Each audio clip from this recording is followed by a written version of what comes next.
Hey, welcome to another episode of the Black Guy Who Tells podcast. I'm your host, Rod, joined as always by my co-host, Queen Khaleesi, Karen, what Targaryen. What's going on over there? Trying to get chose. I want a dragon too. Hey, I'm halfway silver. Let's go. You like a Targaryen? Yeah, Okay. Targaryen. Okay. Did your daddy have silver hair? I think he did. Okay. All right. Hey. You might want to step up on whose dragon is this? I mean, I choose you, baby. Come on down. The next contestant on the dragon is right. Come on, pick me. Yeah, you gotta get chose out here. Listen, this is of course everyone's favorite episode of the week, or maybe people's least favorite. I don't know. They probably skip this if they don't fuck with this show. But right. It's the House of the Dragon recap that we do. It's very simple. We have a couple ground rules to get into before we get fully into the recap. But you can find our show everywhere you get podcasts. Search the Blackout Tips. Tell people about the recap. If you have Spotify, share our recap, share our list on Spotify, TBGWT, House of the Dragon recaps. Let everybody know to get in on this because we're really enjoying it. And we only have one episode left. You guys have been doing so great following the ground rules. Yes, you have. You made this season so much fun. So fun. We're almost done. I know allegedly the episode for the final episode leaked online. We haven't watched it. We haven't read anything about it. Going to. So as of right now, we're doing good, and we'll see how it works out Sunday. The official weapon of the show is the folding chair, and the unofficial sport, bullet ball. A bullet ball. Extreme. If you don't watch us on YouTube, you should definitely watch us on YouTube today. Karen has silver hair. Okay, I'm just saying. That was a surprise. I came in and I was like, "What's in the bag?" I said, "I can't tell you. It's a surprise." Yeah. So I didn't know what it was. I was like, "Is it something for sex?" And she said maybe. So we'll find out, guys. All right. You never know. Hey. No predictions is the ground rule. So if you write in, we don't want to hear where you think the show is going to go. It's not about you. It's about where we think it's going to go. And the thing is, we don't mind being wrong. Right. We don't mind not knowing. We've done these recaps for years. Some of y'all cheat. Okay. Some of y'all read the books.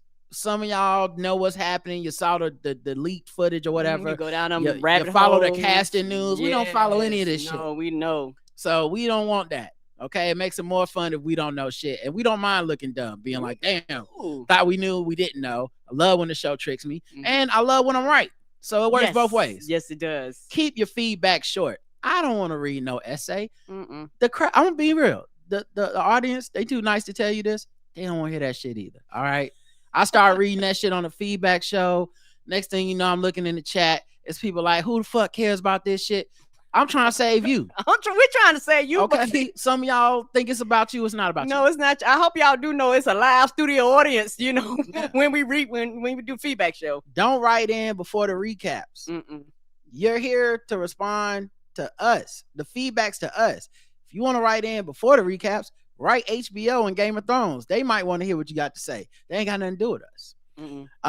And that's it. It's very simple rules. Hate to be stern up front, but you need to know this going in. Right. Just like trying to tame a dragon, if you stand before us, you gotta be prepared to die. You gotta be. So just letting y'all know. Gotta be prepared for us to be like, I'm not reading all that shit. Right. All right. Now let's put the crowns on. Do your crown still fit over your okay, there you go. Get the crowns on. Karen, let me ask you before I tear into this wine. What'd you think about this episode 7, season 2, the red sewing? They put red in the title. You know it's fitting to go down. What'd you think about this episode in general? I enjoyed this episode. A lot. I actually enjoyed this episode. And I enjoyed last week's episode, but actually more than last week. It was a lot of shenanigans happening, a lot of shit going on. And it didn't bother me, but unlike last week, this week moved, like it literally push stuff along. Mhm. Last week, I do understand what you're saying about a standstill. You're almost like prepping for this week and for the final episode. It was a lot of the same Yes. conversations happening. Like, oh, we need people to ride the dragons. Like, we know. Yeah, a lot of it. We been known. Let's go. Where these niggas at? A lot of it was repeat, and also I think that you wouldn't have had this. This is 8 episodes, right? You wouldn't have had. I personally think you wouldn't have had this episode. You'd have had last week episode, but it would have been sliced with the storyline moving along if y'all would have had 10 episodes. Okay. Yeah. You know what I'm saying? Because you'd have more time to kind of tell the story. But it's one of those things where they go, well, we want 9 and 10 to be like the boom. I mean 7 and 8 to be the boom.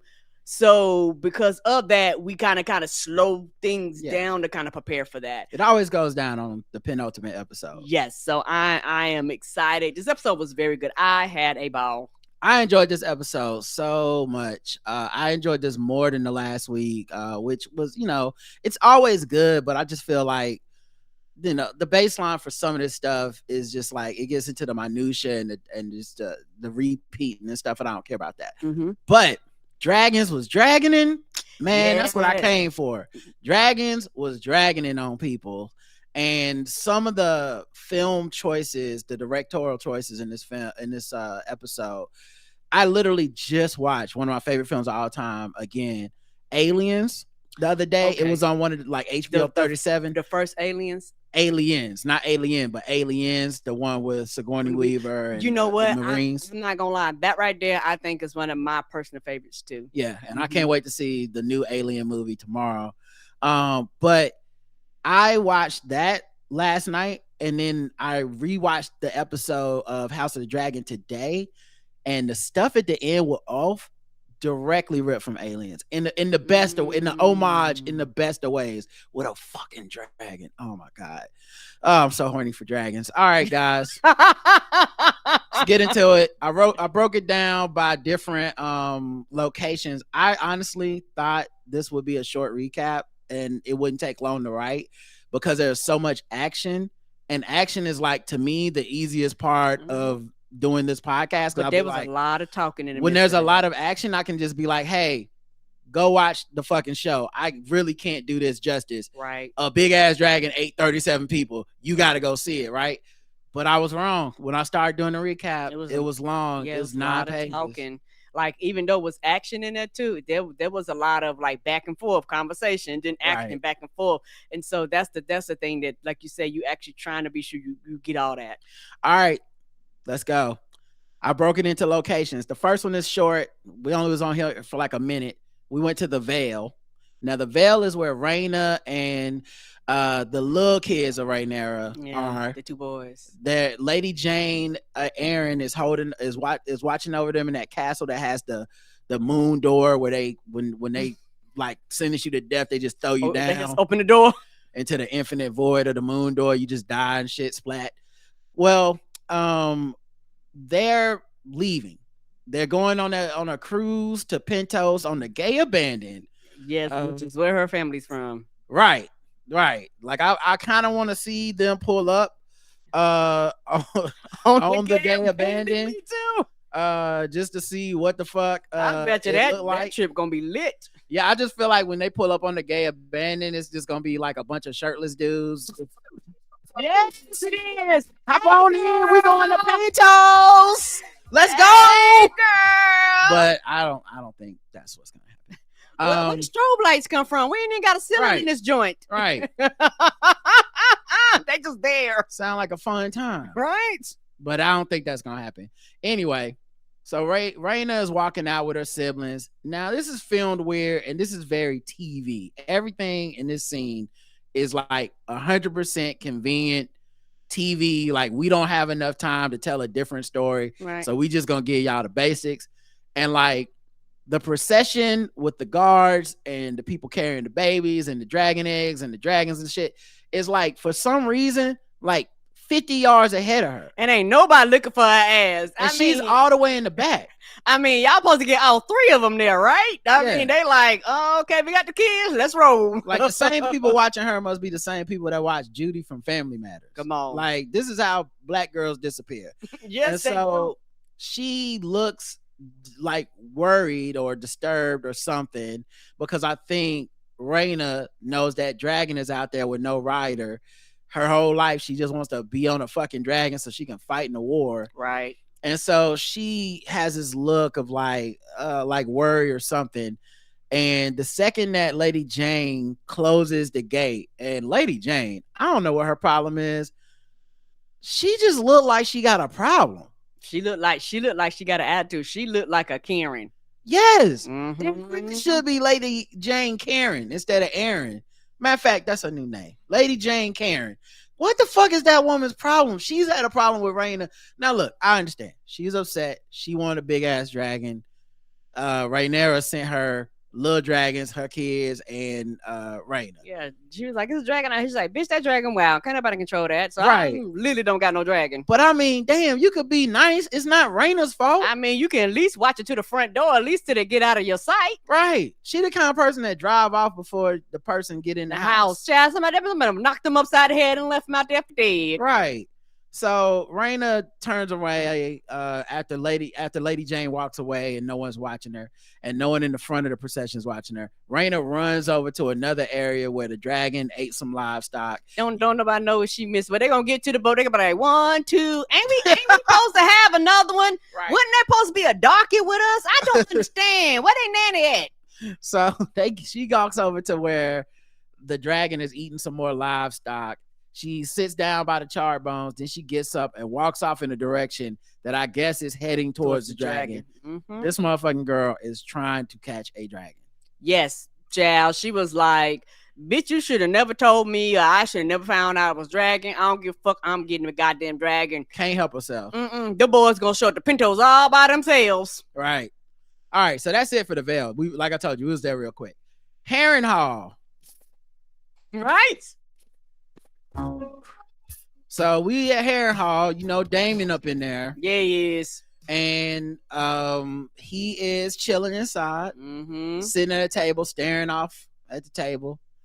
And that's when young Lord Tully, Oscar Tully, whose grandfather just died. Yeah, Grover died. Grover was the like patriarch of the Riverlands. Everyone listens to Grover Tully. A few weeks ago, he said, "Fuck that nigga, can't you kill him?" He was like, "I'm not killing my pop." Damon said that to him. Yes. But Lord Tully is dead. We found out through the grapevine.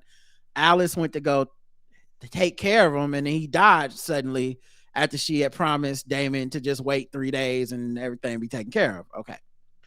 So now Lord Tully has been summoned, is there, young Oscar Tully.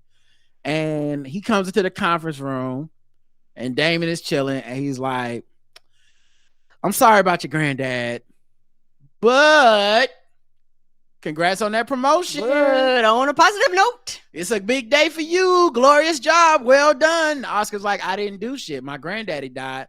Last time I was here, you kicked me out of here. Like, you were very rude." Right, and nasty. So nasty and so rude. And Damon was like, "Why are you bringing up old shit? That happened a long time ago." Telling the truth. You disrespecting me. I mean, you know what I'm saying? It's like, hey, dog, like, and that's one of the things you have to be aware how you treat people. Yeah, it's like, that's back before you was useful though. Like now you useful to me. Right. So Damon's like, how is that boy supposed to take that? Bad, obviously. I mean, it's Damon really could teach a master class on not knowing how to talk to people. What you stopped the video. What did he do wrong, people? Yeah, he talks to people the worst way possible. Whatever the worst way possible, he doing it. So he says, "Look, you was trash earlier, but now you useful. You could give me my army."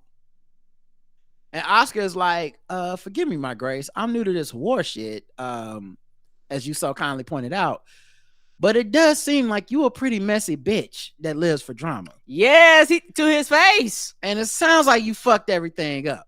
Right. And it also, for him, is like he got that power, and now he realized that Damon needs him. Right. So he's like, no. You think you're just gonna come up here and run shop, and you're not gonna run shop. I actually run this bitch. I mean, he's talking with some bass in his voice. You know, he's giving Ollie and little lady Mormont from Game of Thrones, where we had them kids that you was like, yeah, them kids ain't the ones to fuck with. Which is, I have to commend this actor and this character writing, because when he came up there the first time, he seemed totally overwhelmed. Yes. And like Daemon just basically dismissed him as a child and said, get the fuck out of here. What you gonna do? And this time Daemon tried to do like, I run you, you a child, you better do what I say. And he was like, nah, I'm gonna do what the fuck I want to do. And Daemon says, whose side are you on? And Oscar's like, I mean, my people are down with Queen Rhaenyra. Right. And you as her king consort. And Daemon's like, close enough, let's go. Let's go tell your people that we going to war and I'm the boss. Right. And also it's just one of those things where a nigga probably went back home and was like, hey, somebody trained me. Like he did his homework, or somebody trained him, or got behind him and was like, hey, dog, you are the ruler here. He don't run you. You actually run him because he needs you. Yeah, I don't know what happened, but something happened, because he definitely talking, acting different. A brand new person, wouldn't it? So Oscar and them go out, are about to go outside and meet the River Lords. But Oscar tells them before they leave, he's like, and you know, they all hate your ass. Yeah, they actually, you know they did, because they showed up and they told you your face a few episodes ago if you were paying attention. Right. They said, you know, they hate your ass, okay? They not fucking with you. Yeah, this is not gonna be an easy task. Just to let you know. And I don't know if they gonna listen to me when I tell them to fuck with you, because they hate you so much. Right. I can't be sure they gonna respect my 14-year-old ass. Right. And so right then Simon bust in and he's like, yo, the River Lords they not gonna wait no longer. Right. They is tired of waiting. Get your shit mad. together. Yeah. You know come what out I there mean? and talk to them. Like, this is getting a little too real for them. So y'all need to go outside. They go outside to talk. You know, they like, come outside. We just want to talk. We not gonna jump you. So they go outside and they meet under the Godswood. And it's the NABJ. Daemon is talking to the NABJ. It's like, bro, they do not like you. No, they upsetting me and my homegirl. They was angry. They look like, the fuck is you doing here? Right. Like, there's not all that. I don't need their love. I need their swords. They were staring at this man with daggers. Yes, they were. And it's the same people that confronted him that night. Yeah, at 3 a.m. when they woke him up and was like, hey, the night we don't like the hour of the wolf, they called it. Something like that. Yeah. But it was like, we don't like the way you been fucking doing shit. We know you behind the kidnapping of our women and children, and you a vulgar motherfucker. I don't know why anyone would ever serve you. If you think this shit gonna work, it's not. Cut it out. And so those people someone had wrote in and said, what if it all was a dream? I don't think that was a dream, because them people was there, and I don't think this is a dream. They was mad as shit. Yeah, if it's a dream, there's just no stakes to anything happening in Harrenhal, and I don't believe that. I think Daemon is really gathering an army. Those people really exist. They really hate his fucking guts. Yes. And so Daemon gives a speech, and it's a bad speech, but it's like it's a bad speech. And it's quick. It's like, from the depths of darkness comes the dawn. We got a new lord now. Let's let bygones be bygone. Okay, stop bringing up old shit. Oscar, you want to talk to these niggas? Because they not listening to me. Yeah, I ain't got nothing else to say. And so then Daemon hands the mic to Oscar. And Oscar's just like, thanks everybody for coming out. Look, I know I'm not the man my granddaddy was, but I'm hoping to get us off to a good start. Daemon like, yeah, cool, whatever. All right. Y'all fuck with them traditions, right? Them old ways. Ain't that what y'all do in the Riverlands? Well, tradition is that Oscar is taking Grover place. So he the new man. And what did he say to do right now? Yeah, I came back and bite him in the ass. He said, y'all got to do what he say. Well, he declared loyalty to your boy. So let's go. Y'all got to take the knee. Let's go. Yeah, that was literally what he said. Now, I don't understand. Like, why aren't you talking to these people nice when Alice did say you going to die in Harrenhal? And I understand that they shouldn't do anything to Daemon, but technically you can still be loyal to Rhaenyra and kill Daemon. Like you know, like you would. It's like they can still fight on Rhaenyra's side and be like, this Damon was wild and he tripped over a rock and died suddenly. We don't know what happened. He had to Anyway, go. what's your orders? You want us to attack or what? You know, but Damon's still talking that shit. And of course, Lord Tully, Oscar is like, all right, so listen, y'all need to just follow him. And Lord Piper speaks up. We don't really know this nigga from nobody, but the caption says his name Lord Piper. And he's like, hey, Oscar, why should we listen to this young ass, wet behind the ears, breath smelling like Similac motherfucker? And he's aligning with Damon's old mischievous machinating ass. Like, why are we fucking with any of y'all? And that's when Willem Blackwood, who y'all remember, Willem Blackwood is the one that was doing dirt for. He was a do dirt nigga. He was doing Damon's dirt, kidnapping and people. he didn't listen. Damon told him, hey, go fuck shit up. But he specifically said, don't be waving no flags. Don't keep it on the low. Yeah, don't do nothing in my name. Don't say it's for Queen Rhaenyra. But he was wearing the banners. Yeah, he went out there and put flags in the ground and shit like this. And Damon was like, this nigga. Right. So Willem Blackwood's half the problem because everybody know Willem Blackwood is the do dirt dude. And Willem Blackwood gladly did dirt because his family hate the Brackens. The Brackens had signed over allegiance to Aegon, the usurper of the throne. And so he was going in hard, much harder than you have to do. Right, fucking up the kids. He was fucking up everybody. Yes, everybody could get some. So he shows up and starts talking. He like, hey, I was just doing what I needed to do, but it's all good. I brought the traitors here. And he pulls out Amos Bracken and his son. He says, see, they had signed up with Aegon and them. Now we got to kill them and everything's all good. Pay no attention to the fact that me and they family been beefing for centuries. Just trust me. They the bad guys. I'm the good guy. And Oscar's like, you know what? I take everybody's words to heart. Y'all right.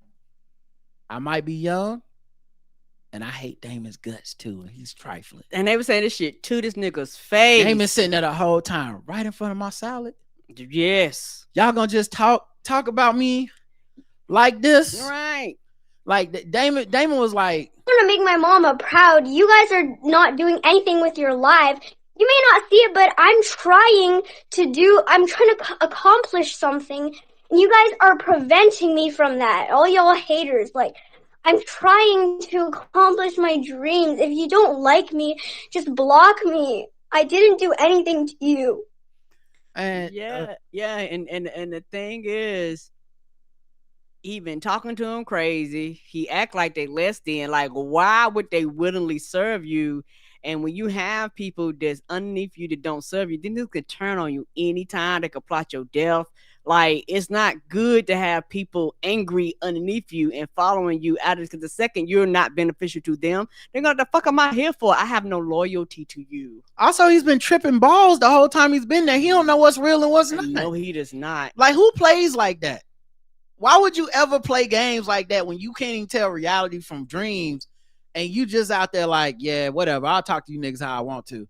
And so, little Lord Oscar is like, all right, man, listen, I don't fuck with him either, but I'm gonna stick beside him. We fighting for the oath. No matter how loathsome I may find the prince. And Damon says, King, mind your tongue, boy. And Oscar was right in his face. Oscar like a foot shorter than Damon. He looking right in his eyes. He said, will we have our army or not? And the bitch was implied. And Damon shut the fuck up. Right. Because somebody got to that boy was like, you are important. Don't let him punk you.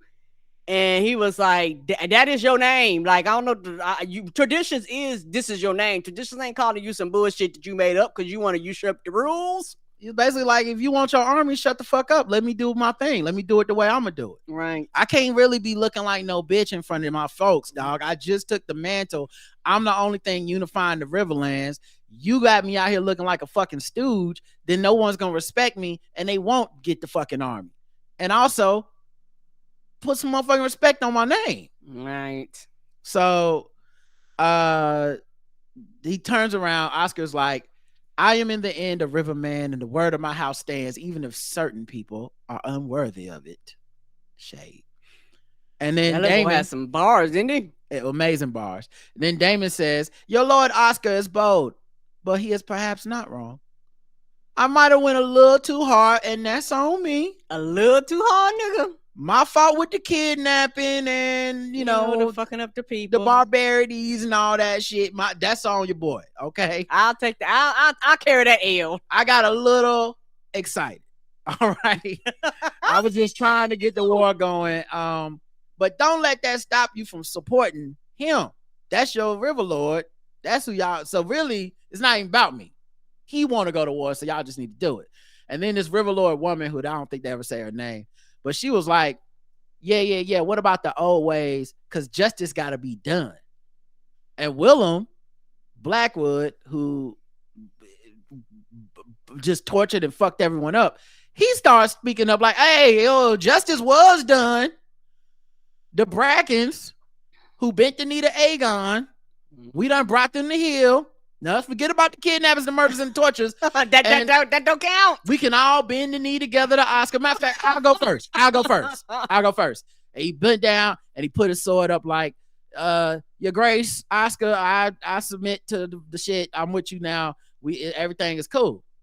And Oscar's like, I accept you as my vassal, but you still got to pay for them crimes you did. Right. Because if I don't do this, these niggas is not going to fight. They're not going to go to war. Right. But he, Willem's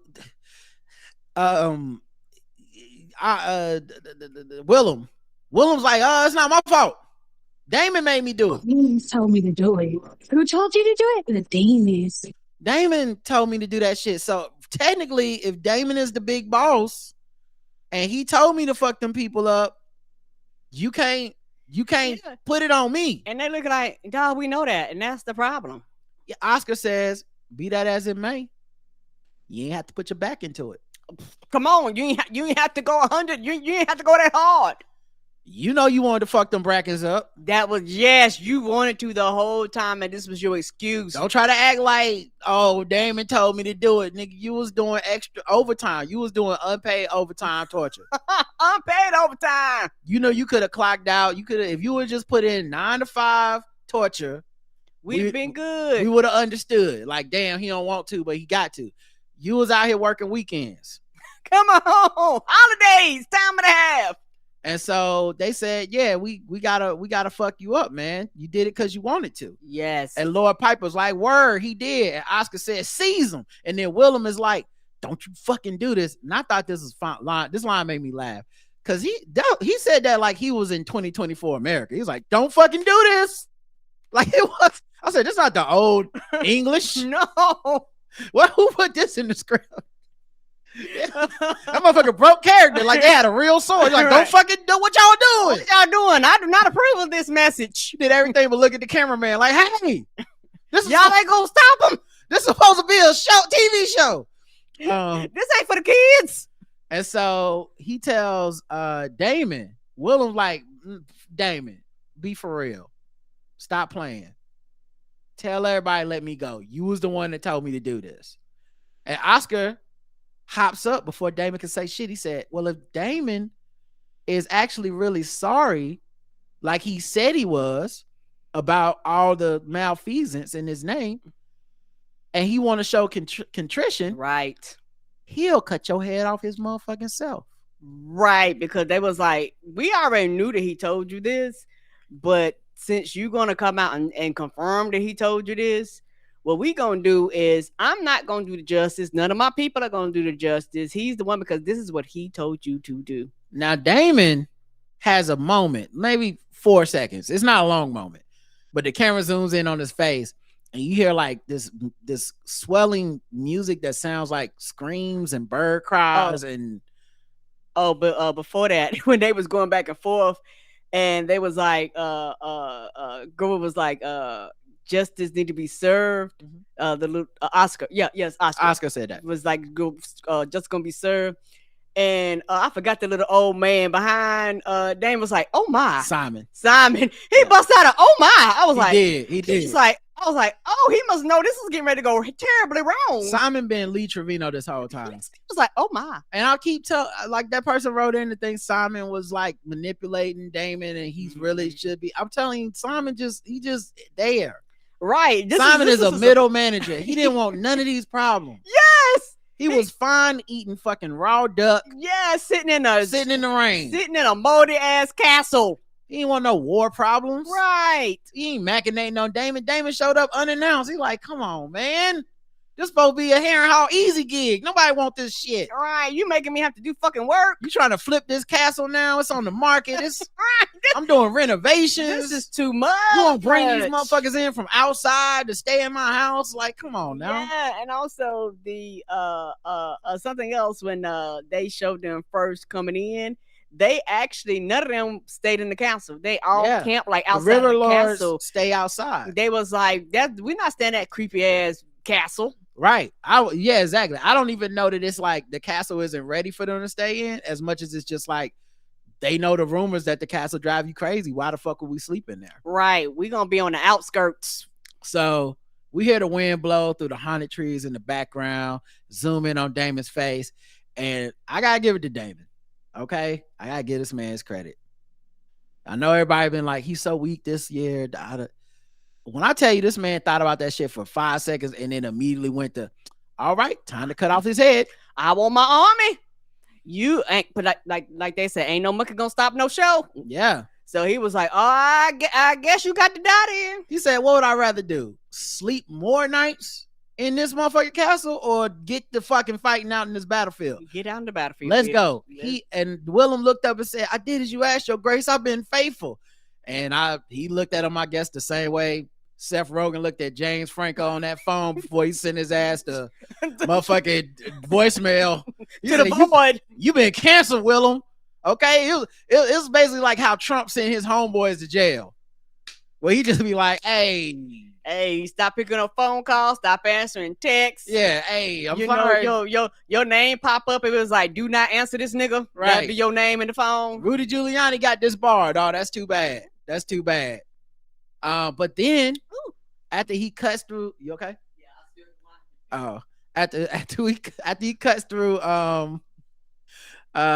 his neck, he kills him. We don't see the violence of him killing him, but we know. Mm-hmm. After he kills him, we get a super close up of Damon's face.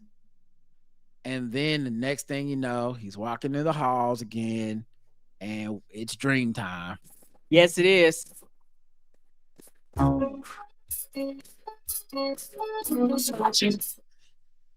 He's roaming through the hall, walked down some stairs into a room that's apparently Viserys's bedroom somehow. That black goat. And Black goat got a key to the joint. I don't know what it means. I don't know. But Viserys is sitting there holding his crown. He looks haggard. This is like maybe a year or two before he died. It's like the last time Daemon saw him and put that crown on Viserys' head in the throne room, he looks like that. And so he's laboring to breathe, Viserys is, and Daemon sits next to him on the bed and says, "What is this?" And Viserys is like, with the crown, "I never wanted it. I was right not to. All the pain it caused, it crushes whoever wears it. You always wanted it, Daemon. Do you want it still?" And he holds it like he's going to hand it to Daemon. And a detail I noticed here, the camera pans away. So we never see if Daemon takes the crown or not, if he still wants it or not. Right. Obviously, this is very poetic because it reminds me of the many times that the camera has panned away on Daemon before when we didn't know what decision he made. And when it was, should they kill Jacaerys? When it was the king for a day. Some of these times they just cut away from Daemon and we know he's shady. We see that something bad happened, but we never see it come out of his mouth. And I wonder if maybe the opposite is happening here. What if, because it's obviously his inner conscious talking to him through a dream. Yes. I wonder if he's decided, I don't know if I want to be king. This shit seems like a drag. Yeah, and not trying funny, at what cost? Yeah. You know, because he, like you say, for the fact that he thought about it for a second, which means there was some consciousness there. Yeah. you know, it's like him before would have been all right. They wouldn't have been like you said that, because he literally like blinked his eyes like 4 or 5 times. It was like, well, I guess we might have got like a glimpse into some character growth, possibly. I'm not saying for sure, but like if an episode comes later or something happens later in this TV show, and Damon suddenly is like not ambitious to get the crown, I feel like it's this moment crystallizes that he had to make a choice. And if he is ambitious for the crown, I think this moment says he did take that fucking crown and say, I do still want it. Yeah, and also I think he sees his love for his brother as a weakness. Always, yeah. So we got 3 locations left, and they kind of all tie together. Okay. I think what I'm gonna do is I'm gonna do King's Landing first, and then Driftmark, and then Dragonstone. I think that makes sense. Okay, we'll tell you do it. I think that makes sense. All right, I gotta change something in my notes real quick, everybody. Sorry, okay. I'm making this change on the fly, but I think it's gonna make sense. All right, so King's Landing, aka the ghetto, the place you don't want to be right now. You do not want to be. The ghetto. So in King's Landing, we have Alicent. She's getting the cut on her arm attended to by Lord DEI, because this motherfucker got all the jobs and no respect. Don't he got all of the jobs? Right, he got one of them black jobs that we've heard so much about. Like anytime you see him doing something, he doing something, helping somebody, yeah. And he got to attend the meetings. And it's like, damn, dog, you in all the places, and not respected in any of them. No, he's a doctor. They in there complaining about his doctoring. When he's fucking using his logic at the table, they complaining like, nigga, you didn't go to war school. Like, it's just no respect, none. So she's giving a speech or whatever. She's just in there with him fixing this cut on her arm, and she's like, all my life I had to fight. I've always served the realm, and now look at me, cast aside and hate it. One thing I love about Lord D.I., child, he was like, child, I'm just here for your wounds. All right. You can just cover this up. Like she wasn't even talking. I have never seen a dude that I relate to so much. Yeah, he was like, this ain't got shit to do with me. Lord DEI is at work. And I mean that in the most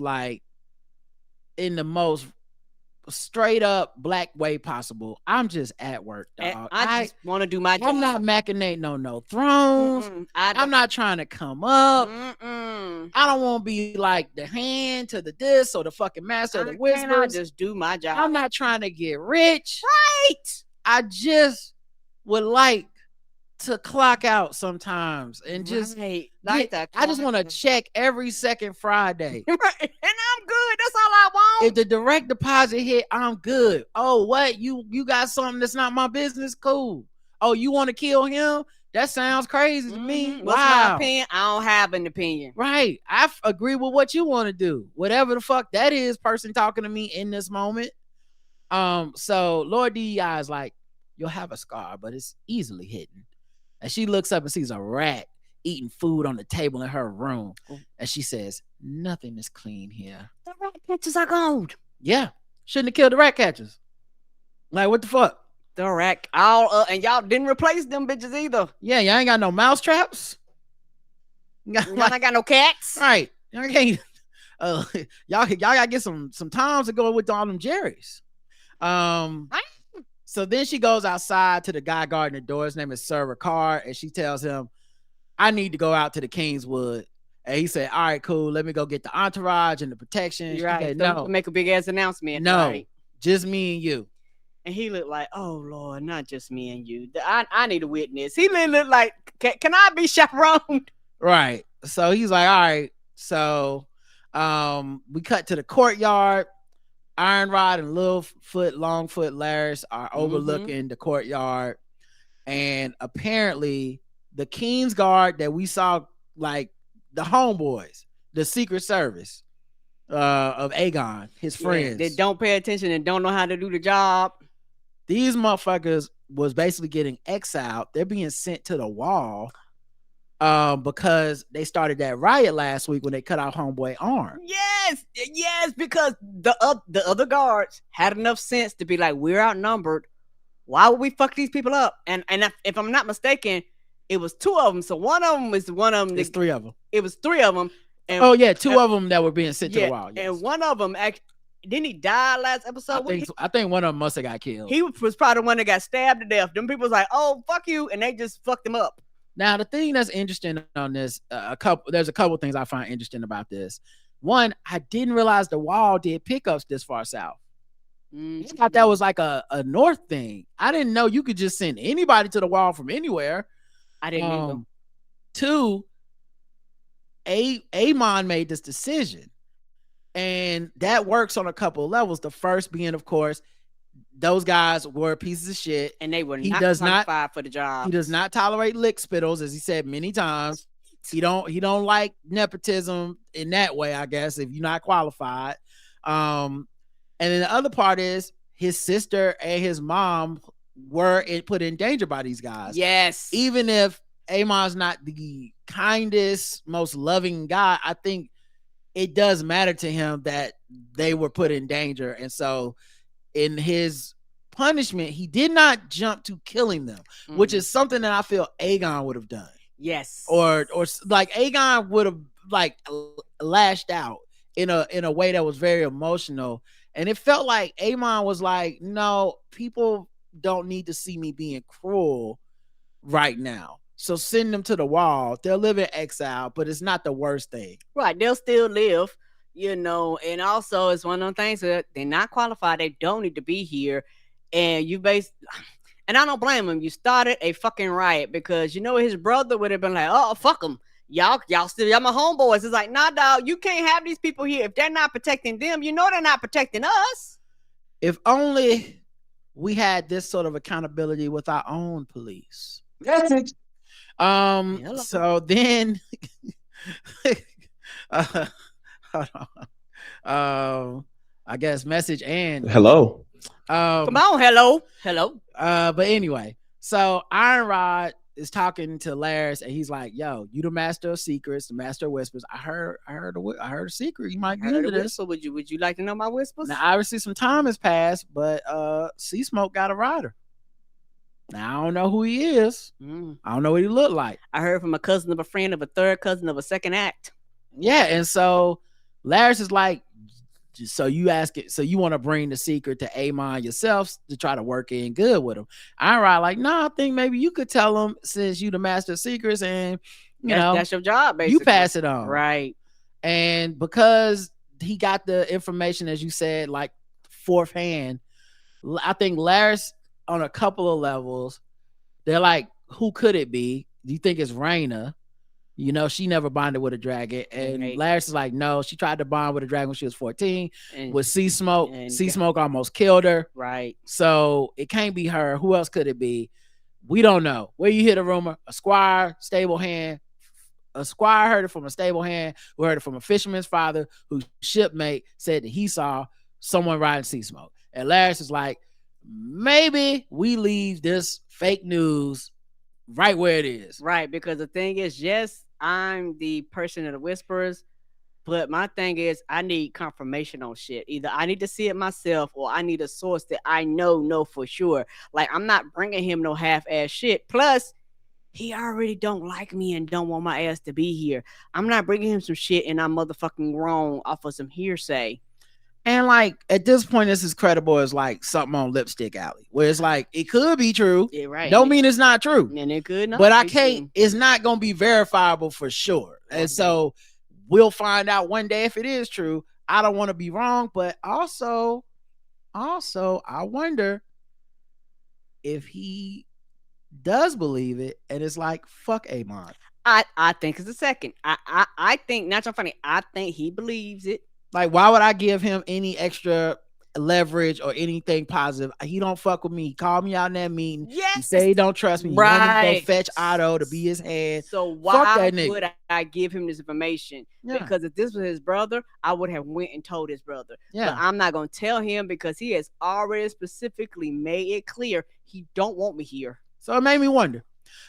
Meanwhile, Aegon, the king who was half crispy, who's fried hard, he is getting physical rehabilitation from Lord DEI. I'm trying to tell you, he the doctor, he the physical therapist. That's what I'm saying. He the counselor, he the actually real therapist. He's Jamaican. I got 3 job, man. I got 13 job. And it's very painful. And he looked like Fire Marshal Bill. He does, don't he? Let me show you something. Like he looks, it's crispy. It's bad. And so his cane breaks, it falls, and of course this actor did some great acting and good suffering. Yes, he did. Because he's very he loud. making you feel bad for him. And he's very loud. He's very it's like you can't secretly rehab him because he is like, oh yeah, every step. Yes. And so they get an aggressive knock on the door. Lord DEI is like, a moment, please. And then they keep knocking. He's like, oh, a moment. And then they barge in. It's Laris and one of the knights, the King's Guard, who opens the door for him. And Laris is like, I told you, you shouldn't be doing this alone.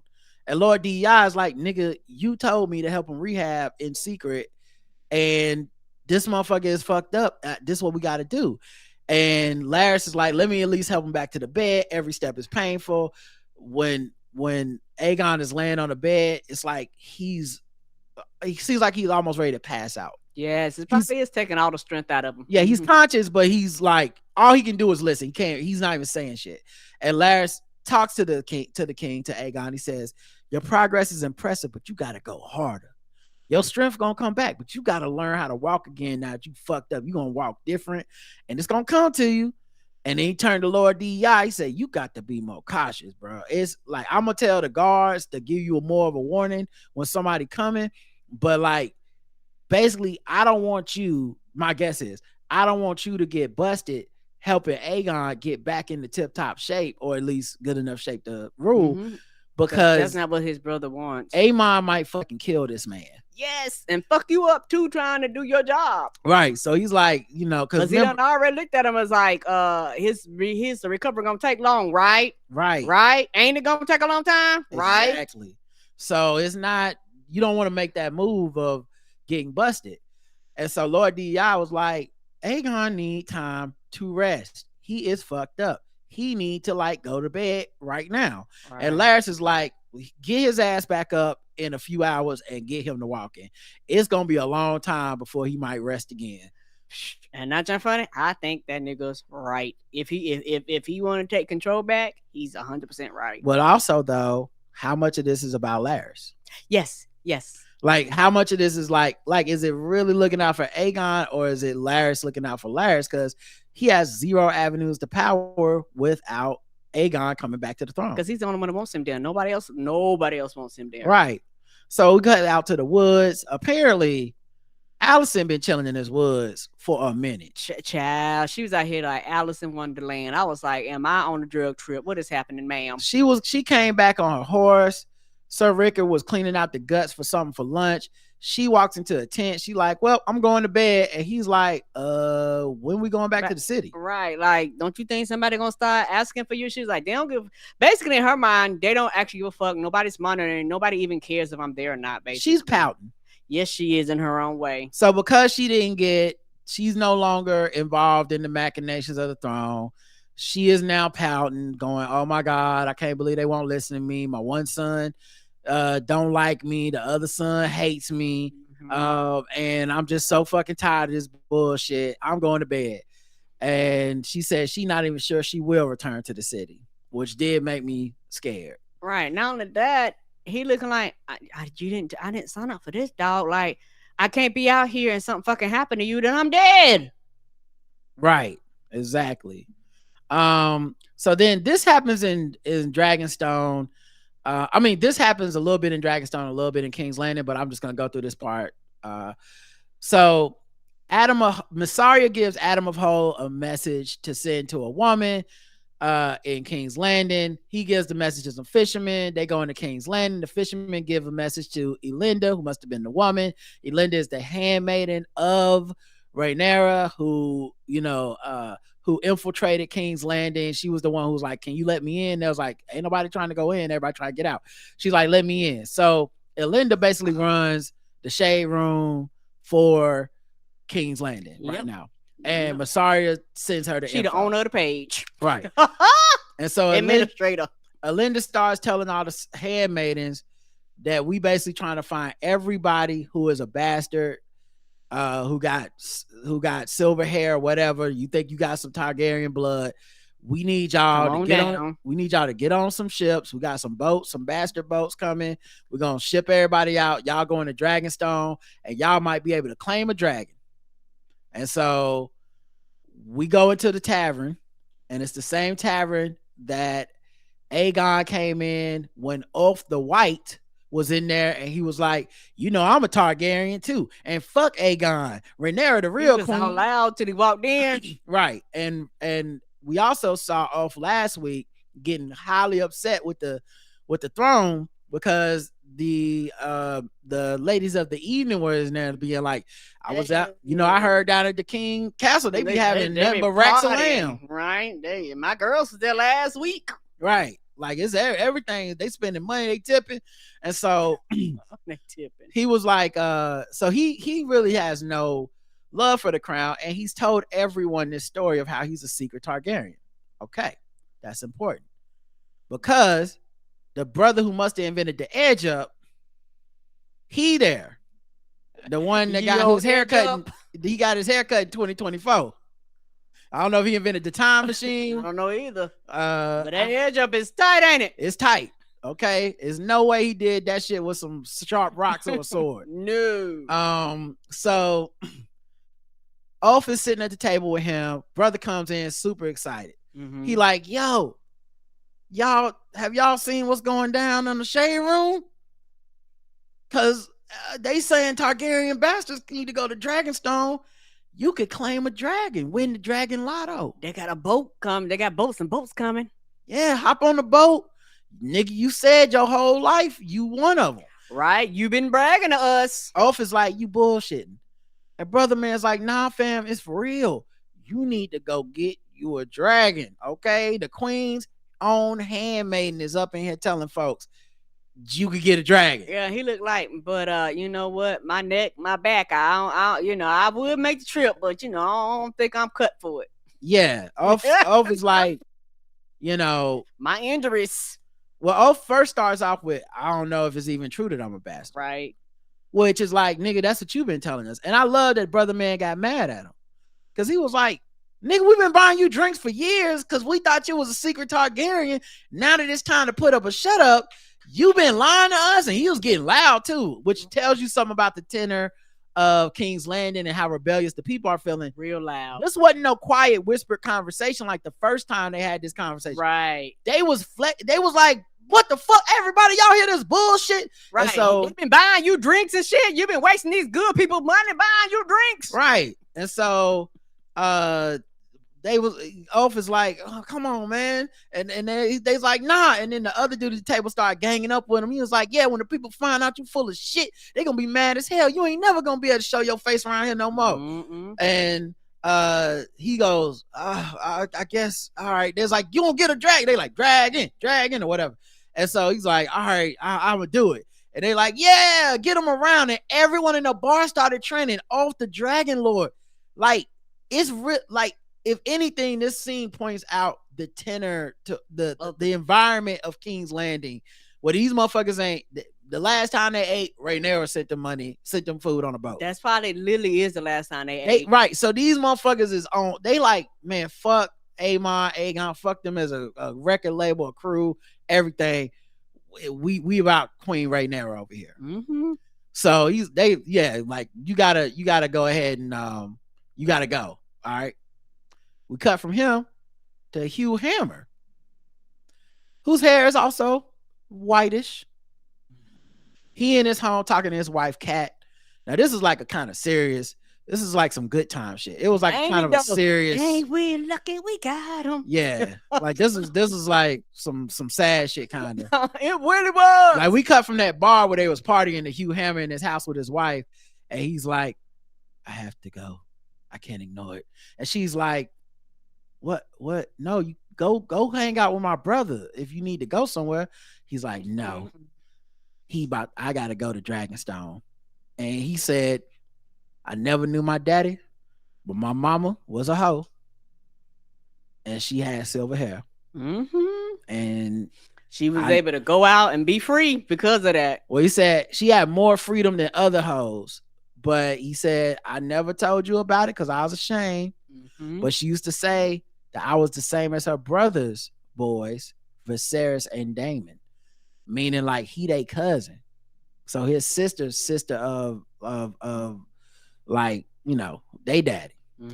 And so he said, I was ashamed of her being a hoe. So I said, I'm gonna make my living with my own hands. That's why I became a blacksmith. But I failed at that. I couldn't provide for my own family. Our daughter is dead. She died, y'all. And that makes sense. She was sick. Cause yeah, they would had her in that ride, and child, she looked like grayscale. She fucked that dude up for that food for nothing. Yes, he did. Damn, man, that's sad. So his daughter dead, and he like, man, I gotta go get a dragon so I could change our lives. Like you will never want for nothing again. You'll be a lady. They're gonna have to treat you with respect. She said, I don't want to be a lady or a widow. She was like, when Florida was like, put the money back, James. You know, don't go be rich. We need to stay in the projects. And he's like, I gotta do something. Right. I would not call myself a man otherwise. So then we see Hugh leaving with the others to get on the bastard boats. And he's like, let's go. And Alan guides them all to the ships. And then we cut to Alicent, who's down by the lake. And she down by the riverside. She takes off her dress and down to her nightgown. Nothing. And all white, like she about to get baptized. Yeah, nothing nude or whatever. But she takes it down, and she goes into the water, and she just floats and looks into the sky. And I'm just like, a girl going through it right now. Yes, she is. She don't know what to do with herself. Your girl Alicent had to get her mind right. She got a lot of stuff happening. Yes, she does. She had to get free. She was like, I gotta get away from all these men. She looks over top and sees like a bird in the sky flying over her head. And the bird is more free than she gonna ever be in this prison built by a gender. Come on. And that prison cell that she's built a bigger window in. Come on. Like Nisi told her. Yes, she did. So we all in prison. Mine just happen to be smaller. Yours just happen to have an outside view, but we still are everybody in the box. Right. She just stressed out. Now, I'm not gonna lie. I was scared when they did start showing this scene because I honestly thought she was gonna try to kill herself or something. Because it just seemed like her whole arc this episode was like, it's sadness. I'm sad. Fuck it. I'm basically in a prison. I don't have any power. No one listens to me. My sons are trash. I can see her going back home. I'm over it, you know. And because of who she is, I couldn't imagine her just like literally hopping on a horse and just going to live somewhere because she's obviously way too famous for that. Right. And she would need security and all this shit. And she only left with that one dude. I said, now I kept thinking, I said, now serve her card. I said, oh no, man. I felt bad. I said, bro, if she offer herself, you can't go back. You can't go back to work. You are permanently fired. Just go ahead and go off into the drift. Cut your hair off and get the fuck out, bro. Yeah. It's a wrap. You know, you have officially retired from your position. You just resigned. But she did start swimming away at the end, so I don't think she did it. But man, I was scared. This was not like the gentle scene that I think it looks like in hindsight. Because the first time I was like, oh God, oh God, oh God, oh God, oh God, oh God, God. You know, I know everybody hates Alicent, but it was just one of those like, Jesus, that's not how you end her story. All right, that's it. Dragonstone. This is about to get. Oh wait, no, actually, Driftmark before Dragonstone. Where did I do that with Driftmark? Oh, I put it down here. Well, that's a mistake. All right, so let's go to Driftmark first, then Dragonstone. Okay. Give me 1 second to move this on my thing. There we go. All right, boom. Did you take me off screen? No. Oh, okay. No. If you're off screen, something happened on your end. Everybody can see me? Okay, yeah, we lost care. Okay, yeah, you froze on my screen and Oh, your internet might be down. Can y'all still see me? They say you lost Karen, but not me. We'll give Karen a chance to refresh real quick. No problem. Yeah, because all of a sudden you just went bye-bye. Okay. All right. They can hear you, of course, through me. So, okay. Yes, I'm still live. It must be something with your Yes, you can continue, and I'll make my way to the screen. Okay. All right. I'll continue on with the story. All right. So, Driftmark. Now, this is where we ended the last episode. Okay. So, we jump right into it. And this is where the actual episode really does begin. If you watched it, live or whatever, you can see it that way. But all right, so Driftmark. Rhaenyra has hopped on Cyrex, flown to Driftmark to find out who's riding Seasmoke. Does she want to know? He confronts Adam on the beach with a dragon standing behind them, yelling at each other. It was a beautiful shot, truthfully. Right. And Ray and Adam are staring at each other from like 50 paces away. And I think Ray just had only one question. Oh, wait, it didn't even work. Oh, damn. Well, that's terrible. That should have worked.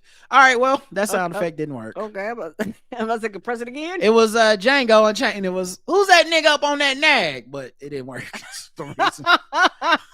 My bad, guys. Anyway, she want to know who's this nigga on this horse. And so she's basically like, yo, you riding one of the dragons from House Black. What set you claim?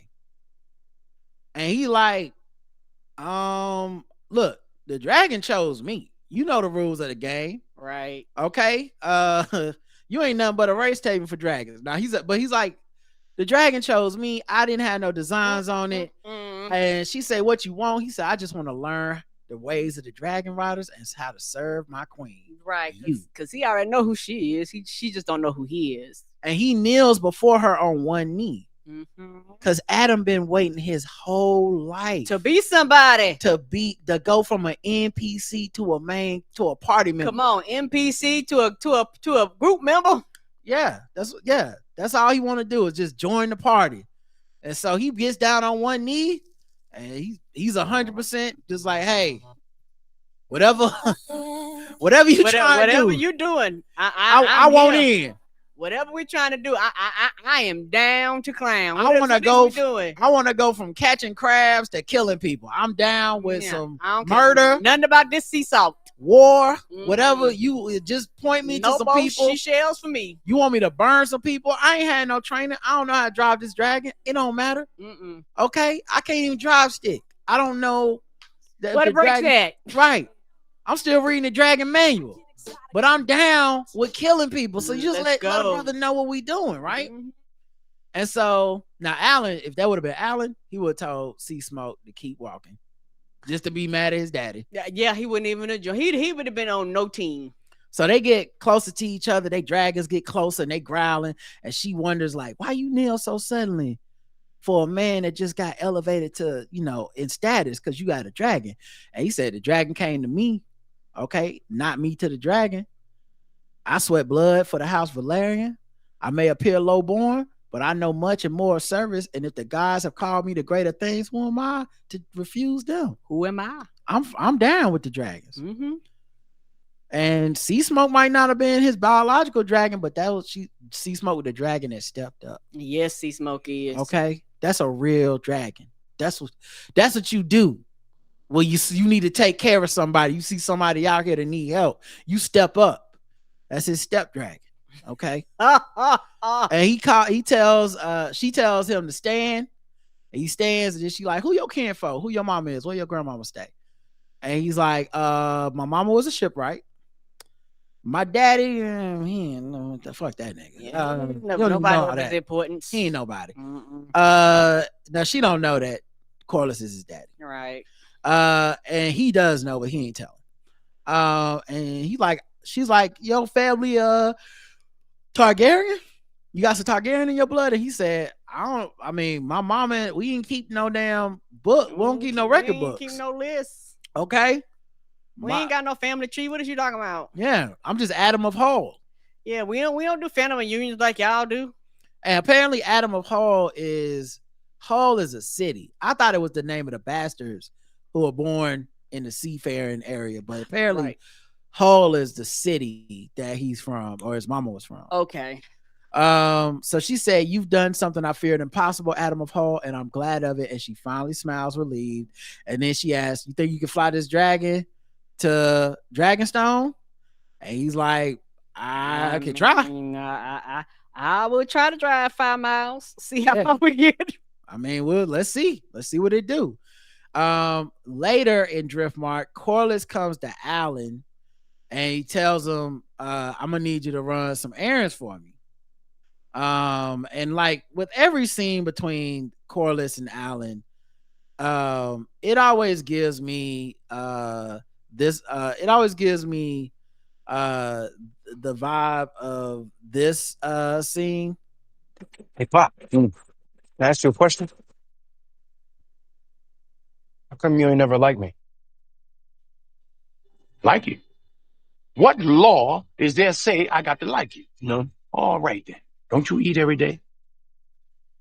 Answer me when I talk to you. Don't you eat every day? Yeah. As long as you in my house, you put a sir on the end of it when you talk to me. Yes, sir. You eat every day. Yes, sir. Got a roof over your head. Yes, sir. Got clothes on your back. Yes, sir. Why you think that is? Because of you. Hell, I know it's because of me. But why do you think that is? Because you like me? Like you. I go out of here every morning. I bust my butt, but I like you. You're about the biggest fool I ever saw. A man is supposed to take care of his family. You live in my house, fill your belly with my food, put your behind on my bed because you're my son. It's my duty to take care of you. I owe a responsibility to you. I ain't got to like you. Now, I don't give you everything I got to give you. I give you your life. Me and your mama worked that out between us, and liking your black ass wasn't part of the bargain. That's how it feels every time these niggas talk for more than 3 seconds. Terrible, daddy. This episode was less of that than normal, but it just something about these conversations have been sticking out to me, and I said, "Yep, this nigga Corlys is Troy Maxson. Like he really need to tell these boys he love them and treat them right, but he be like, nigga, I gave you a boat." It's like, well, you know, he obviously is upset that you didn't raise him and you don't acknowledge him. It's like, nigga, shut up. Yeah, you a first mate. I was a first mate. I was younger than you when I was first mate. You welcome for the ship, boy. And then the other one he don't even talk to. He don't even acknowledge him. So he tells Alan, "I'm gonna need you to run some errands." That's the whole thing with the going to King's Landing and finding the bastards. He also said, "You heard about that new dragon rider? It's your brother." And Alan's like, "Word?" And he said, "Yeah. And we think it might be something with the blood. If you want to go get you a dragon, I can put you on. I can put in a good word. You cop you a dragon up in Dragonstone. I'm a Valerian. We don't come from Dragon Rider, so I don't. It might be on your mama's side, but I ain't getting no time to really know about your mama because she was just a jump off. Right. You wasn't really talking about her family and shit. I don't know. So you might got some Targaryen in you. I don't know. I know she has some Valerian in her. You know what I'm saying? But you sure you don't want a dragon too?" And Alan says, "No." He said, "My brother was ever restless, yearning for some sign of his worth. I am of salt and sea. I yearn for nothing else." And he walks off. And I said, "That's the heir to Driftmark. He the one." Yeah, because he talked to the girl. She said the opposite. She was fired. Baylor. Yeah, Baylor was like, "Nigga, I'm fire. No, I'm living a fucking salt and sea. I'm fire and blood." This, like, it can't be more close. It can't be more clear. Mm-hmm. His wife was right. Yeah, raise them boys and bring them in and make them the heir. Mm-hmm. All right, that's it for Driftmark. Dragonstone. It's the last location. So Jay stands outside. He sees his mama flying in with Adam and Seasmoke in tow. And he's like, "Why is this nigga on this nag?" Right? Like, what's going on? And in the meeting room, everybody reports in. The Maester reports back. He said, "Hey, the queen is back. She unharmed. And she got somebody riding Seasmoke." And Corlys like, "Who was it?" And he like, "I don't know. He ain't nobody of high birth, he a shipwright that actually worked for you. Right. He underneath you, dog. And apparently, Celtigar, Sir Celtigar, who didn't learn anything from getting slapped upside the face just last week. That nigga learned nothing. He was talking cash. She said, you let one of the poors go around. You know you can't let the poor people just seize dragons. The fuck gonna happen to the rest of us if poor people can just get dragons? And I want to know if the thief was secured. Have we done locked him up? He was like, police. Like, what do you think he did? You think he dragon jacked somebody? It's right. It's a fucking dragon. The dragon had to choose because you can't force a dragon to do nothing it don't want to do. I do not understand what had to happen to Celtigar. What's gonna have to happen? Because this man he ain't learned shit. Mm-mm. So they're told that Ray has ordered the dragon rider to be taught some High Valerian and how to drive his dragon. And Jace is in the background this whole scene, hate. Oh, he don't like any of this. Hey, right. Hey. I hate you. I hate the horse that you came in on. He like, we just letting people ride dragons or whatever. This is some bullshit. I don't get to fight with my little dragon. And this motherfucker is going to just be out here doing whatever he want. Okay, I see what this is. And so they asked, Celtigar asked, after we see like Jace don't like it, Baylor clocks Jace's look to see he don't like it. He ain't taking the news well. But Celtigar asked Corlys, so we just let poor people drive dragons now? That's what we're gonna do? What you gonna say about it? What you gonna do? And Corlys says, nothing. We're gonna let the queen decide, and I'm gonna go check on the dragon rider myself. And he leaves. And Jace like, what my mama? And they said, she ain't coming to the meeting. He's like, ugh. He just pouting. Why she ain't gonna be here? I got something to say. So Ray is in her room. She's talking to Mysaria about the mystery of Adam's bloodline. Like, I don't know how this nigga got this dragon, girl. It don't make sense to me. He say he not Targaryen, but we don't know. But he must got something. Is it the blood? Like, why did it pick him? You know? Right. And Mysaria's like, look, you got lucky because Adam wants to serve you. Yes. So not only you could have had somebody that did not want to serve you. Not only did you get the dragon to bond with somebody not of high birth, but he immediately bent his knee to you. And Ray is like, maybe it's not luck. Maybe it was ordained. Like Seasmoke chose a rider who would already be down with the clique. Like somehow the dragons know. Like, oh, I'm recruiting. I'm not just signing up. I'm recruiting. And so Mysaria is like, do you trust him? And we know Mysaria don't trust nobody. She doesn't say, I only trust you, Ray. That shit with my daddy, I don't trust not nan person. And Ray's like, I gotta trust him. He got a dragon, and we need those shits like right the fuck now. You can't have him going rogue. Or else Aemon gonna come through with Vhagar and burn this whole shit down. So I need as many dragons as possible, so I gotta trust them. And then she goes back and Ray starts opening up Excel spreadsheets to see who else got some Targaryen blood.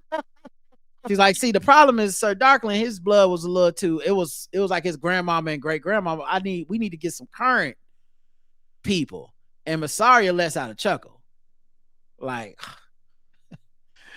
you need some current people with a lot more Targaryen blood than Sir Darkling. And she's like, yeah. What's so funny? And she's like, Ray,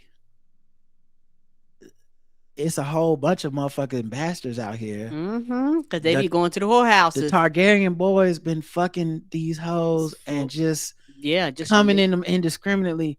That was half the thing. I was in there in the streets. And half these bastards got silver hair. Right. I know 40 of them off the dome. And it's got to be even more. It's probably some in Dragonstone here, because that's where your family used to go to chill. They probably fucked all the maids. Right. So what are you like? What's going on here, ma'am? So Ray is like, okay, well, I mean, those people are lowborn. And they don't have, the honor and the tradition of us nobles who've been highborn. And Mysaria's like, cut that bullshit. Okay, that don't even make sense. Number one, Aemon and Aegon highborn. Do they seem like they got a lot of honor to you? You need to let this shit go.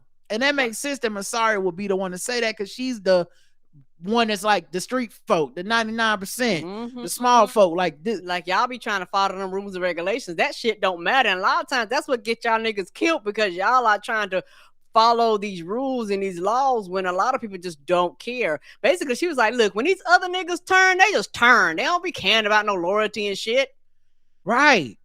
And so I think, for her, it was like, why would we do this thing where we're going to continue to have like hierarchies and nobility and all this shit? I'm with you because I think you'll take care of people. And one of those things, this is a chance to break the traditions and get some people on board, right? Right. Really be an army of the people. So, and a lot of them will be loyal to you anyway because they work in the employ of this house or what, they were raised to be loyal to your family when you were on the throne. So do it. So she's like, all right, you know what? For 20 years, they've been talking about my sons behind my back, saying they bastards. Well, you know what?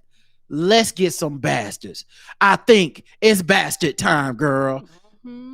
While they're doing that, speaking of bastards, Corlys goes to visit Adam in his nice ass room in the castle because they done gave him a nice room now that he a dragon lord. Right. And Adam sees Corlys come in. He's still acting like, that's not my daddy. So he's like, my lord.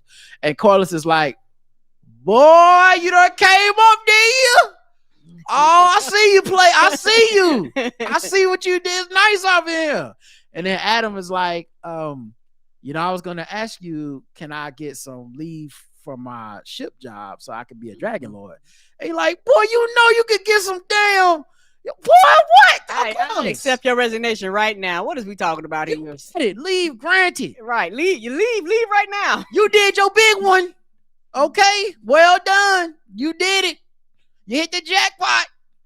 And then he leaves. Now he still didn't call him son or like hug him or nothing.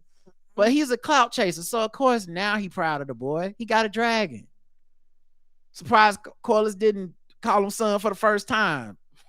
That's my boy. Like, anyway. Jace comes to his mama, speaking of bastards. And he come in his mama room. He mad as hell. Ain't he mad as shit?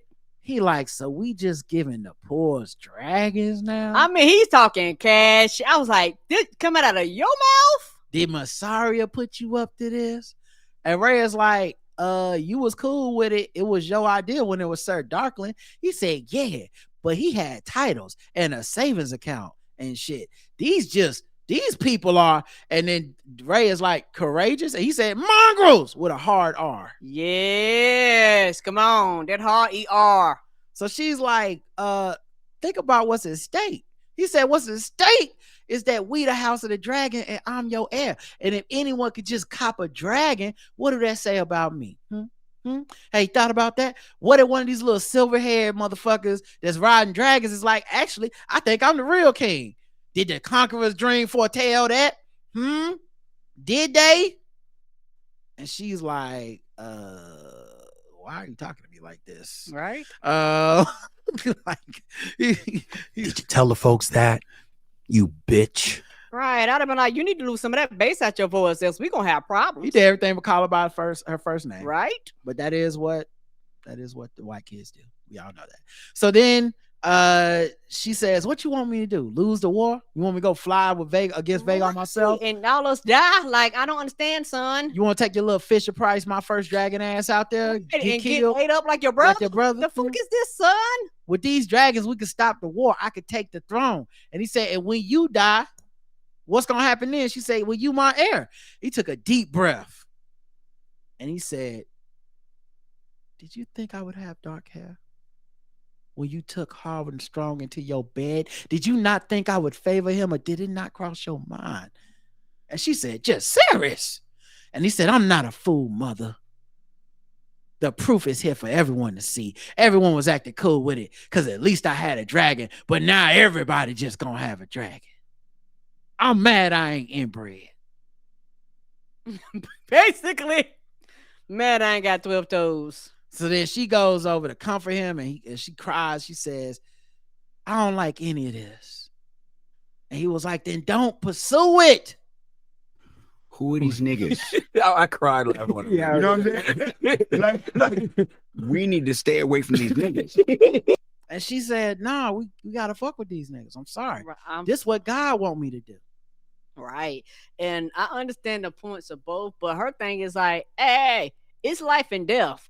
Because if we don't do this, we all are literally going to die. So what is the point of this? And like she said, this was your idea. But I would have never thought of this idea on my own. Right. Yeah. And because it didn't go the way you like it, now you're mad. But also because last week he expressed not having true belief in her anyway. Last week he's like, we need to get Damon back. Like Jace's like 1 foot in, 1 foot out right now. He's really worried about his inheritance over everything and his image, which makes sense. I mean, this is kind of the thing about Rhaenyra where I think if a show was more even, Rhaenyra would come off a little more selfish and brash in a way that is detrimental to her ruling. But because the show has done so much to make the Greens seem so vile, moments like this don't hit the way they're supposed to. It was supposed to hit like, whoa, we watched this setup last season. Rhaenyra's poor decisions and disrespect for just kind of like flaunting the rules have now led to her comeuppance where her own son is turning against her because how dare she do this to him, blah, blah, blah. But it don't feel like that. It just feel like Jace needs to shut the fuck up, go back to his room, and wait for her to tell him what to do. At least to me, I wasn't like, well, I see where he coming from. I do, but it don't feel like that when I watch the scene. Right, you don't feel that urgency that you're supposed to feel like he just out of pocket. Yes, it feels like he's completely out of pocket. So then, she's like, yeah, well, go, he gonna go cry in the car. He walks off. So then the bastards flow in. Ray comes down to greet them. They done got all the bastards from Dragonstone and King's Landing, and it's like 50 of these bastards. Mm-hmm. And I said right there, it's about to be a bastard barbecue. My God. It ain't 50 dragons. There's only 2. And we see what happened when they pop the balloon and they don't pick you. It don't go well. It don't go well. It's gonna be bastard flambe up in this bitch. You can't just walk away with your feelings hurt. Right. So before she's about to come down to greet them, before she could get to the dragon tamers that came, they lined up. And they formed a union. Right. They don't form drag after her. Yes, they did. They said they have a conversation at High Valerian. It goes something like this. Bitch, what the fuck is you doing?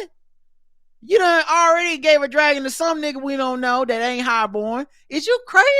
Now you sending even more. Who the fuck are these people? Who are these niggas? They was mad. Who are these niggas? I cried laughing. When yeah, you know what I'm saying? We need to stay away from these niggas. They were big. That dude, and the thing is, even though the bulk of the people couldn't understand what he was saying, his tone was like, oh, whatever he's saying to her, he is pissed. You didn't need to speak High Valerian to know what they were saying. Right? So then she was like, Sir Stephen Darkland, he had the blood of the dragon and it didn't work. We don't really know how the dragons mom with people. Right. And he was like, that was bullshit too, because Stephen Darkland ain't no dragon lord. That's why that shit didn't work. And neither are these bastards.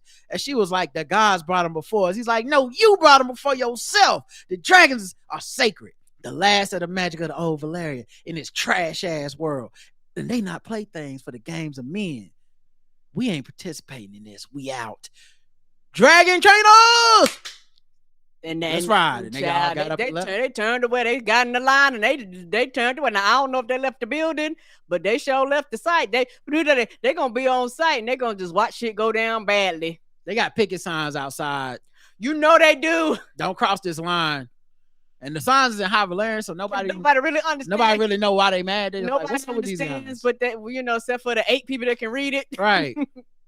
But Ray's like, all right, then, fuck it. They leave. She goes up to the contestants on American Dragon Warrior. She like, listen, I used to think I knew how the dragons work, but now I can't even call it, y'all.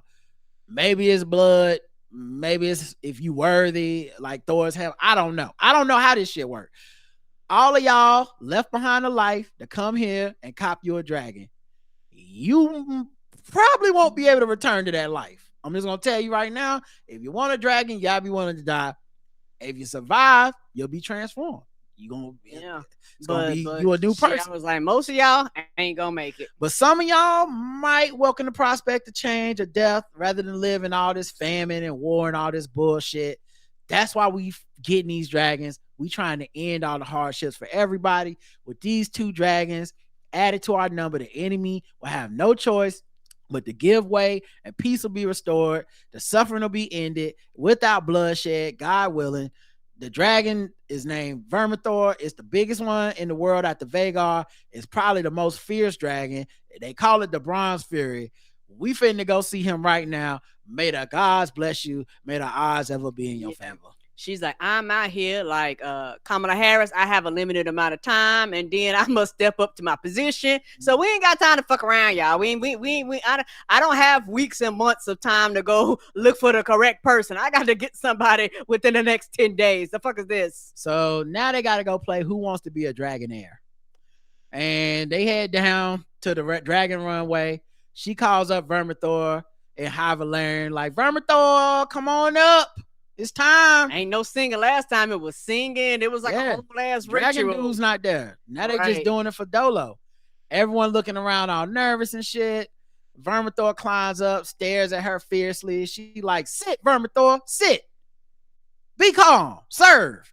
And Vermithor like, all right. And this big ass dragon leans his nose down. She touched the dragon. Huge. She touched the dragon on the nose.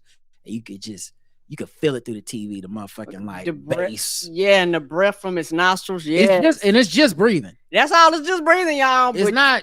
Yeah, it's not growling. It's just breathing, but it feel like a growl. It's that big. And then she looks at everyone, turns around, turns her back to Vermithor, and says, "Okay, y'all, it's y'all turn. I'll be in the back, way in the back. Good luck." Right? I know how this show goes. And then it was time for the NDA draft. It was in it. Woo! Only thing missing was Malika Andrews giving the play-by-play. Right. It was like this bastard. Right. From King's Landing College at 6'2", wearing the all-white hair is Hugh Hammer. Right. You know, Hugh Hammer has a good blacksmithing game, but we don't know about his dragon taming game. I guess we're gonna find out in the next level. And it's this one bastard that had like a deformity, like maybe injuries to his face or something, and he walked up towards the front first. And I felt for him because I said, I know they've been fucking with him his whole life. Mm-hmm. He like, I need a dragon. Now the problem is he felt like a school shooter of dragons. Like if he got that dragon, he wasn't waiting on no commands. He was going to King's Landing and burning up a school. Everybody that fucked with him, child, it went way left. Yeah, he looked red pillish to me. Like he was willing to do some things. So she says, when the deformed one walks up, he's like, well, what we supposed to do? She said, I got nothing to tell you. It's up to the dragon now. It's up to the dragon. Now, don't nobody know this extra. He ain't got no speaking lines. He finna be the Human Torch. I said, flame on. So Vermithor looks over everybody as they approach slowly. And all of them start walking up towards the edge slow to be like, is it me? And then he skulks over them, hulking over them. Like they're so big, it's like a building's hanging over them. Yes. And some of them let out cries of fear, like, oh shit, this is a dragon. I'm like, yeah, it's big now, it's real. Right. You rode on the boat, you knew it was a dragon, but you didn't think it was gonna be like this. And behind them, the guards have formed like a line to keep people from leaving. Yes. So you can't be like, I changed my mind. No, you got to tame that dragon or you're gonna die. Yeah, and she already said some of y'all ain't gonna make it. I mean, what the fuck you thought she meant when she said that? So the bastard with the messed up face, he put his hand out like, what's up, dragon? Let me touch your nose. And Vermithor said, Dracarys flamed him and 4 other people immediately, just off the bat. And the thing about this is that when he did it, it wasn't like Seasmoke. With Seasmoke, you could almost see his flame almost light up first. With him, it was like, oh, word. Instant flame. I was like, oh, I don't know if that's like an old dragon thing. I don't know if that's just because he one of the ones. Yeah, didn't they call him, what she said? The Bronze Fury. Yes, and that's probably why. Because it's almost like an instant poof. And it was just like, he was like, oh, well, I don't like none of y'all bitches. And so Vermithor's like, delivery for me? You shouldn't have. And he just started eating people, burning people to death. Everybody is running. Oath got knocked down into the pit. Other people getting burned to death. The guards trying to keep people from leaving. They like, no, you can't leave. You gotta fucking tame the dragon. He burned the guards. He burned them up too. He was like, oh, you get some too. Right. And so then Ray just at the top looking down on all this shit because he ain't gonna burn her. And her eyes just drop down towards the ground and not really revealing much emotion. Now, this is another one of those moments. Yeah, this shit I just feel like if the show was, if it had decided to be a little more even-handed, balanced, yeah, this is one of the most messed up, evil fucking things we have ever seen on Game of Thrones, which has nothing but evil shit. This is cruel. This woman legitimately was like, fuck my God, fuck everybody. I need a goddamn dragon rider. If all 50 of y'all burn, all 50 of y'all burn. She watched them people fry. And it wasn't like she was shooken by it, meaning like this wasn't a moment where you cut to her and she's like, oh my God, this is so hard. She was like, all right, so Hugh Hammer still left. Oh, that's that girl from the brothel. Maybe she gonna be it. Yeah, she was just watching the contestants go down one by one. She said, oh, I didn't have her on my dragon draft board. They're going that high. Come on. So then in the pit, we see Ulf get up and get his feet. He goes against a wall. He grabs a torch, runs away deeper into the cave to escape. Hugh Hammer, he watching the dragon fuck up more people. He running for cover. Dragon like burning people, burns a woman, eats a dude. It's just going to town on these motherfuckers. Ain't it though? Giving them the fucking business. And so then Hugh tries to save this woman who's about to run out of cover. He's like, girl, what you doing? Sit behind this rock. Yeah, you get out there, it's gonna see you. And I can't do the scene justice by describing it. You have to go watch the show. Yes. So then he runs they get to run out of cover, and turns out the Vermithor was waiting on him. He heroically pushes the woman out of the way, saving her life. And then the Vermithor gets ready to go fry her. And then he grabs Vermithor's attention by being like, hey. And then Vermithor looks at him. He's like, fucking kill me instead. And the woman goes to run off and he says, I'm ready. It's standing in front of Vermithor. And it rears his head back and he says, come on, like a white boy that's about to get in a street fight. Yeah, come at me, bro. All right, come on, bring it on. And the dragon doesn't burn him. It relents. They bonded. He smiles. Ray looks down at him from above. She smiles. She got her dragon lord. And he also could do some blacksmithing on the side. So that's a pretty... You got a 2-for-1. Right. But that's not the end of the episode. It's still going. Yes. Oath skulks around the cave, lost, comes out on the other side, sliding all over mud, dragon shit, piss. I don't know. Yeah. He's in the heart of the dragon den. Yes, he is. And it looked like he stepped into a clutch of dragon eggs.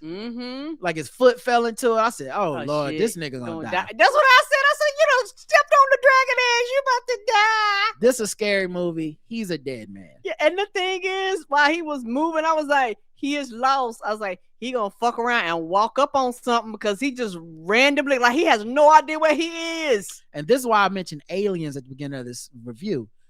Aliens, this shit was filmed like Aliens. You can see behind him the dragon, Silverwing. It's curled up almost like a rock formation. Like you would think it was a rock. Yeah. But as the camera kind of like focuses more softly on the background, you see it moving. You're like, oh shit. And you're like, that's a fucking dragon. Like, Silverwing big as shit. Something behind him. And he got his back to it, like, like he's behind me, isn't he? That kind of thing. And he hears Silverwing growling. He's just like, I'm fucking dead. I'm about to die, ain't I? This it's been a life, And he turns around. Silverwing hulks over him, nudges him with his nose, knocks it to the ground twice, and then it starts smelling him. And he's just got his hands up in the air like this, and then he's laying on his back in the just the don't kill me position, and he slowly realizes it's not trying to eat him or burn him. It's not trying to frown. And then he smiles. And then we do a smash cut. We go to King's Landing. Mm-hmm. And this is the end of the episode. So King's Landing, they're in the conference room with Aemon.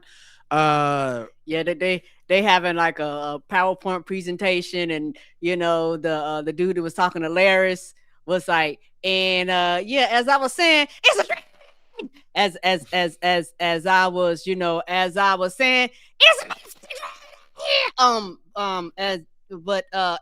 so yeah, so the only thing I want to highlight here though is also they were bringing up, and this happens in Game of Thrones all the time, Ormond Hightower, who is Otto Hightower's brother, has an army that's supposed to be coming to meet it's supposed to meet Poe's army and all this shit, but they are fighting a war on both sides with two houses that are aligned with Beesbury. Beesbury is the guy that got killed at the fucking conference meeting in season 1 when they took the throne. Now they say this shit in the background. I feel like a lot of people miss this kind of shit, but this shit be real important. Yes, like that dude was important. You can't just kill that dude and expect everything to go good. And Darien Targaryen has a dragon called Tessarion. These are not jokes, but Darien Targaryen's dragon Tessarion is about to be ready to battle. So it's starting to fly. And so this kid who we've never seen, who's Alicent's son, right, is obviously gonna make some. They wouldn't keep bringing this motherfucker up, is my point. Mm-hmm. Now they say this shit in the background when it don't feel important, but it's gonna matter. It's gonna matter. I'm just want to bring it up for the audience. So, and they're like, when this dragon comes, it's gonna be unstoppable. Blah blah. All right. The commotion starts outside, as Karen was saying, is what's out there? Oh, it's a dragon. Right, just out of nowhere. And the people just screaming. Aegon runs out to the balcony, looks up in the sky. A dragon is flying all over the city. It's Silverwing, and Ulf is joyriding the hell out of the dragon over the city. Yes, he making a big ass scene of commotion. First of all, Ulf's gonna be a problem. Yes. I get why he did it. I flex on my haters too. Just like when I got fired this one time, I got laid off. And when I started podcasting for myself and I was making good money, I just drove through the parking lot in my car with the windows down. Like, fuck y'all cubicle jockeys, you know? Like, it's my turn to ride one this round. I was with you too. I remember that. And so I think Ulf did the same thing where Ulf said, I'm joyriding on my haters. Let these motherfuckers know your boy made it out the hood. You see me riding on this dragon. You see your boy came up. Aemon runs to his horse. He goes to get Vermithor. Vermithor is so big, it can't be in the dragon pit. It just sleep outside the city. God damn. Yes. So he takes to ride a horse to get to him. Right. He take Vermithor straight to King's Landing. I mean, straight to Dragonstone. But he look at Dragonstone and he see fucking 3 dragons flying around. And it's fucking Vermithor. I mean, I'm sorry. He takes Vhagar to Dragonstone. Yeah, the dragon that he sees is Vermithor. Yes. Of course, you have Syrax, which is Ray's dragon, and then you also got Silverwing flying around the background too. And he seen them dragons and said, "Back it up, nope. Back it up, back it up, back it up." He's like, I'm not trying to get fucked up by myself. And you know, Vhagar don't like to listen, but he was like, "Vhagar, turn your ass around, flee." Yeah. And Vhagar like, "Oh, for real?" He's like, "Come on, man. Yeah, come on now. Come on. We gonna get fucked up if you go out here and fuck with me now." And then we zoom in on Ray, who's on the ground looking up at this nigga turning around, Aemon, and she got all them dragons behind her. Her face is defiant. She's spade tight. They dragon tight over there. They cutting everything. And that's the end of the episode. And I said, God damn. I'm ready. Mm-hmm. Next week's gonna be really good. Next week is the last episode, right? Yeah. What you looking forward to next week? I am looking forward to them wrapping up Harrenhal. Like actually, I'm also looking forward to. I hope that they actually get to BBL, Chrissy, and them. Like, what the fuck they been doing? They gotta have that battle. I think that's the end. The final episode has to be that battle at Heir Hall. Yes, because it's time for the cat daddies to get here. yes, They done set up everything because they're on for their this battle. way. Multiple dragons. I want a motherfucking fight. I think the last episode gonna be a huge fight. Amon got to go get. I think in the trailer, like he was telling Helena, like I'm gonna need you to fly in the battle on your dragon. I'm like, now how the fuck is that gonna work? Right, and not just funny. I forgot she had a goddamn dragon. That's how desperate they are. I'm like, they don't need to do that shit, but they like, it's about to go down. I also want to see dragon HR orientation. That's gonna be good because these motherfuckers just got a dragon. That's gonna be good. And guess what? Yeah. All the teachers is like, we on strike in High Valerian. We strike. How they gonna teach them? Right. How they gonna learn? How they gonna teach them? Like, cause like we all like, oh, they got all the dragons, but like, what's a dragon if you in there being like, what's the word for flames? Hey, burn them, dragon. Burn. That don't work. Okay. No, that don't work, baby. They gonna be in the air like, hey, Rhaenyra, what? How you do the flames again? Dracarys? Okay. Hey, Dracarys. Like, it's gonna, like, we assume because they got dragon riders that they are about that life, but it might take a while. It might take a while. And if the motherfucking drag after is still on strike, I don't know what they're gonna do. Me either. They gonna have to get them some residuals or something. Come on, the last thing too, I think has to happen because the way the dragons are lining up with them having so many. It might not be this season, but some people gonna do some betrayals at some point. And some of them dragons gonna die. And there's people that got reasons to betray the cause. I just think on both sides. Yeah. I just think people need to betray some of the. Not on both sides. Hear what I'm saying.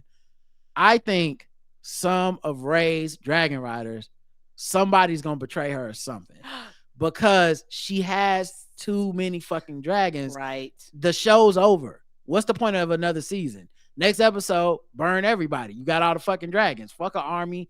Fuck Vermithor. Fuck Vagar. I think Damon's gonna turn. So I'm thinking either some motherfuckers gonna die next week with their dragons or next year or whatever, or somebody gonna have to switch sides. And she don't know these people. And that was part of the risk is, are these lowborn people that aren't loyal to her house? Are they trustworthy? Is Jace one of them that might change because he don't like the way shit's going? Yeah, so I just wonder because a lot of people don't. It seems like a lot of people are kind of wishy-washy around her on her team. Yeah, and also I think that the daughter that's out there in the wilderness who left the two boys behind. Right. I think Rhaena is gonna get her ass a dragon. Like I think it's gonna succeed this time. Right. And I think something's gonna happen and she's gonna show up at the last minute. Once again, does Rhaena betray her? Rhaena feels cast off. She's angry and she's mad. Like I said, I just wonder. I could be totally wrong. I haven't read the books. I haven't watched the newest episode. I don't know. Don't write in with your predictions. Right, because they change a lot of shit between the books and the movies. And even if you've watched the next episode, don't tell me. Yes, I'd rather find out I'm wrong and be wrong about it. But it's just something I'm thinking about. Yes, correct. All right, y'all. That's it. Thanks for listening. We'll be back Saturday. Until then, I love you. I love you too. Mwah. Bye, everybody.